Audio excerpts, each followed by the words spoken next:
Hello, everyone, and welcome to the 10-Minute Bible Lesson. We appreciate you joining us today. We're studying about Joshua, and I'm thinking this may be the last lesson on Joshua. But if you can kind of remember our last lesson, we spoke about Joshua and the children of Israel and how they had conquered the land of Canaan. Could we just pause a minute and think about that? What an amazing feat that had happened. All of those kings that they conquered.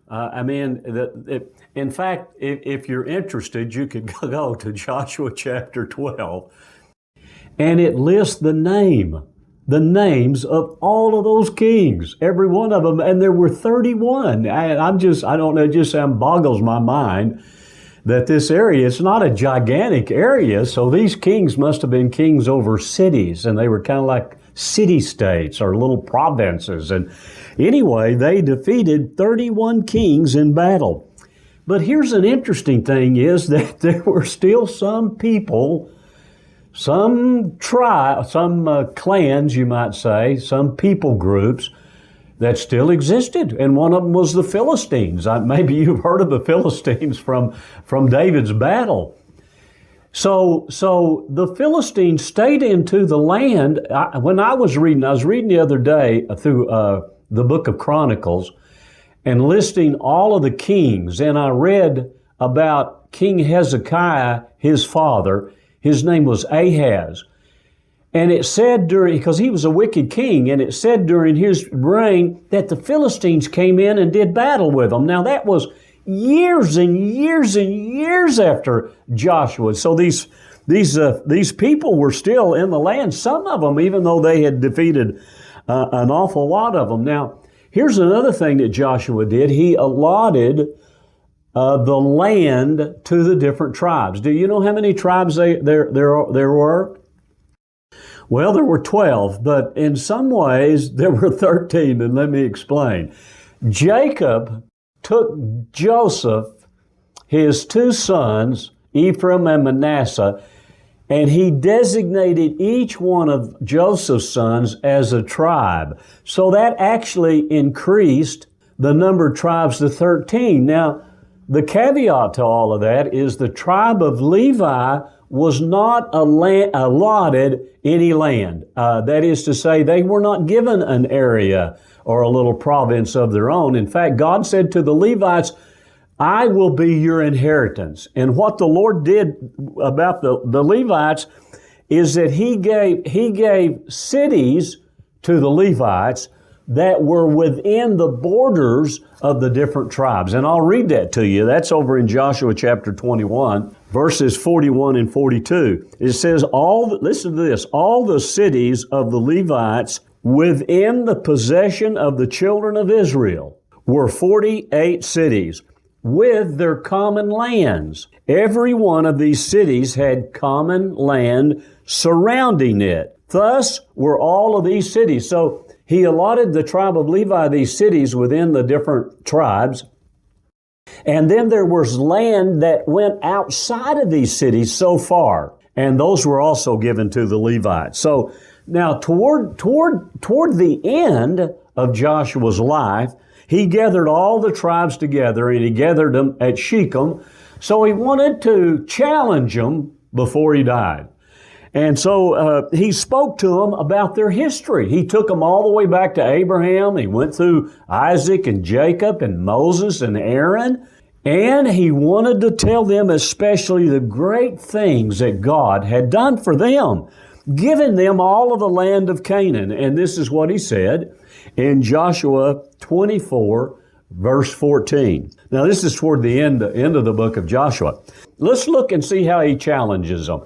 He says, Now therefore, fear the Lord, serve Him in sincerity and in truth, and put away the gods which your fathers served on the other side of the river and in Egypt. Serve the Lord. So sometimes we kind of forget about Joshua because he's overshadowed by Moses, because Moses was a tremendous leader. But you know what? Joshua was a tremendous leader. He was a wonderful, godly man, and it was God that used Joshua's leadership to have all the land conquered and all of that land divided up to the children of Israel. Listen, they're still over there today. There's still a land of Israel over there. They're still fighting over there for that land. What would you think that a great leader like Joshua would say to those people when he gathered them? What would he say? He would say, follow the Lord. He would say, be faithful to the Lord. He would say, serve the Lord.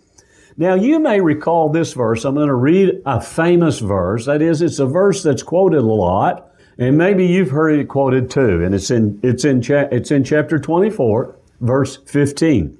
This is what Joshua says to him, and he's kind of like wrapping everything up.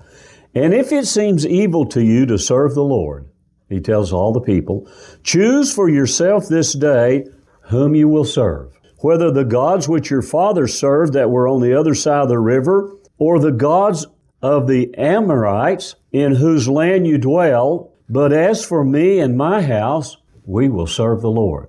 Now I have to ask you that question and ask myself that question. Who will we serve? Listen, will we serve the God of this world? Or will we be like Joshua? And will we say and take a stand like he said, as for me and my house, we will serve the Lord? Well, listen, I hope that that's what you say, because it's really important. Now, in verse 16 of Joshua 24, it gives the people's response. So the people said this, so the people answered and said, far be it from us that we should forsake the Lord and serve other gods. So they told Joshua, no, we're going to serve the Lord too. That's how they responded. So Joshua gave them a warning.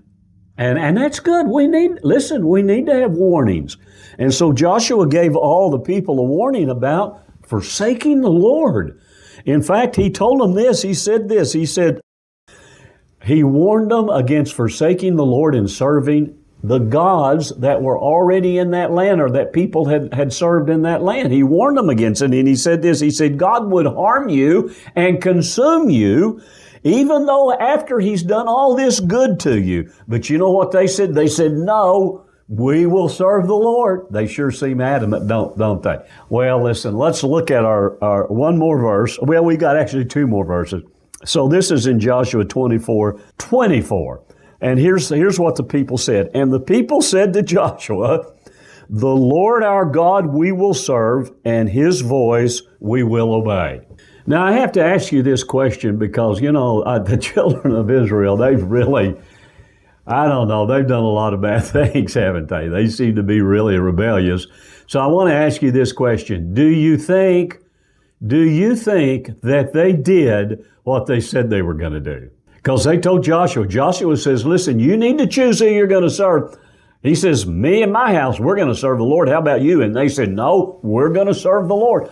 And here's the question. Do you think that they did serve the Lord? Well, listen, we're going to have to wait until next time to find out whether that doesn't, because it tells us in the Scripture. Now, you can go ahead and read ahead of me and find out. And you know something? It may surprise you what they said, but we're going to have to wait till next time to be able to read that. Now, so we're going to be going into the book of Judges and looking at that and looking at what that history period was like. It's like a period of 400 years. We're going to be looking at that. Well, let me read one more verse to you in closing.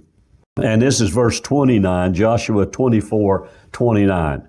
Now it came to pass after these things that Joshua, the son of Nun, the servant of the Lord, died, being 110 years old. That's right. Abraham died, Isaac died, Jacob died, Aaron died, Moses died, Joshua died. We're all going to die.